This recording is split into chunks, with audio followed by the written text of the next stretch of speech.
Welcome back. Now, as of the recording of this video, it's important to note that OpenAI has stated that they will be adding watermarks to images created with DALL-E within ChatGPT.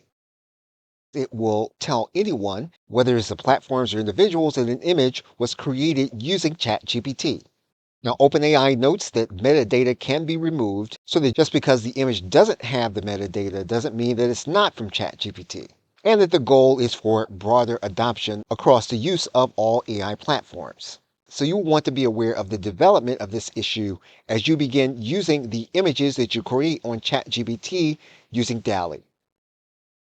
Okay, so with that, thanks, and I will see you in another video.